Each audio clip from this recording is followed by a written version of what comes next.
Hello friends, સચિના કિચનમાં આજે આપણે બનાવીશું ખજૂર અને સિંગના લાડુ। એ પણ ફક્ત બે જ વસ્તુઓમાંથી બનાવીશું કે જેની અંદર આપણે બિલકુલ ઘી, ગોળ, ખાંડ કોઈ પણ વસ્તુનો ઉપયોગ કરવાનો નથી, તો પણ એટલા ટેસ્ટી એવા લાડુ આપણા બની અને તૈયાર થશે। તો તેના માટે આપણે એક કઢાઈમાં સિંગદાણા કાચા લીધેલા છે અને તેને આ રીતે સરસ એવા શેકી લેવાના છે કે ઉપરથી તેના રીતે ફોતરા ઉડે એ રીતે શેકી લેવાના। અને આવા સરસ સિંગદાણા તમે જોઈ શકો છો કે શેકાઈ જાય ત્યારબાદ તેને આપણે ઠંડા થવા દેવાના છે કે જેથી કરીને તેના આપણે ફોતરા છે એ કાઢી શકીએ। આ રીતે તમે એક રૂમાલ કે સ્વચ્છ કપડું લઈ શકો છો અને તેની અંદર સિંગદાણાને ઠંડા કરી દેવાના।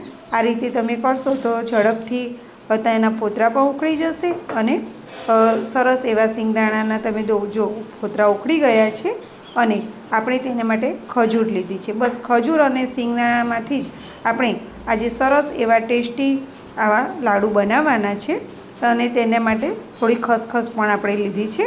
તો હવે આગળની શરૂઆત કરીએ તો તેના માટે હવે આપણે એક મિક્સર જાર લઈશું અને તેની અંદર જે આપણે સિંગદાણાને શેકી અને ફોતરા કાઢી દીધેલા છે તેને હવે અધકચરા ક્રશ કરી લેવાના છે।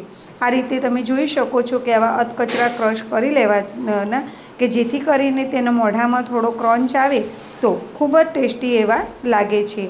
તો હવે આગળની આપણે શરૂઆત કરીએ તો તેના માટે હવે આપણે એક બાઉલ લઈશું મોટો અને તેની અંદર હવે આપણે જે આ સિંગદાણાનો જે દરદરા રાખ્યા હતા તે લેવાના અને સાથે આપણે આ ખજૂર લઈ લઈશું પહેલાં।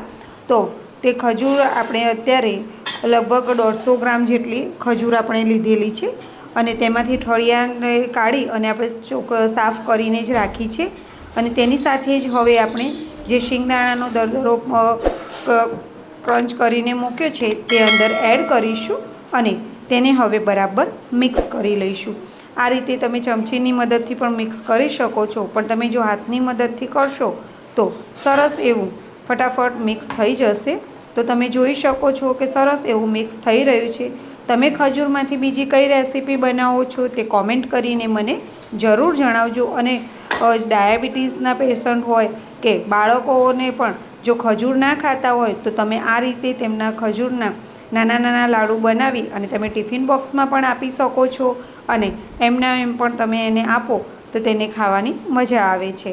તો આ રીતે જો તમે ક્યારેય ખજૂરના લાડુ બનાવ્યા ન હોય તો તમે ચોક્કસથી બનાવજો।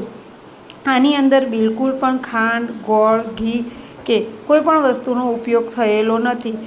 એ ફક્ત ને ફક્ત બે જ વસ્તુઓ આપણે સિંગદાણા અને ખજૂરમાંથી જ આ બનાવી અને તૈયાર કર્યા છે કે જેથી કરીને તેને કોઈ પણને તમે આપો કે જે ઘી ના ખાતા હોય, ઓછું ખાતા હોય કે ચાહે ડાયાબિટીસ હોય, ગોળ, ખાંડ, ગળપણ ના ખાતા હોય તે પણ વ્યક્તિ આ આસાનીથી તેનું મન ભરી અને ખાઈ શકે છે।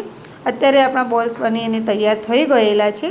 તેની ઉપર હવે થોડી ખસખસનું કોટિંગ કરીશું કે જેથી કરીને એ દેખાવમાં ખૂબ જ સરસ લાગે અને તેમાં તમે જોઈ શકો છો કે સરસ એવા આપણા લાડુ અત્યારે બની અને તૈયાર થઈ ગયેલા છે। તો આવા મજેદાર બે જ વસ્તુઓમાંથી ખૂબ જ સરળ રીતે લાડુ બની જાય તો આવા કોને ન ભાવે। તો તમે પણ હવે આ રીતે સરસ એવા ઘરે લાડુ જરૂરથી બનાવજો અને જો મારા વિડીયો તમને ગમતા હોય તો મારા વિડીયોને તમે લાઈક અને શેર કરવાનું બિલકુલ પણ ના ભૂલતા અને સચિના કિચનમાં આવી રહેલા આવા નવા વિડીયો તમને જોવા મળે તેના માટે તમે મારી ચેનલને અત્યાર સુધી જો સબસ્ક્રાઈબ ન કરી હોય તો જરૂરથી સબસ્ક્રાઈબ કરી લેજો કે જેથી કરીને આવા નવા નવા વિડીયો તમને જોવા મળે અને તમારા લાઈક કરવાથી અને તમારા વિડીયો શેર કરવાથી મને પણ નવા વિડીયો બનાવવાની પ્રેરણા મળતી રહે। તો આવા મજેદાર એવા સરસ લાડુ અમે એન્જોય કરીએ અને ફરીથી મળીશું નવા વિડીયો સાથે। Bye bye friend.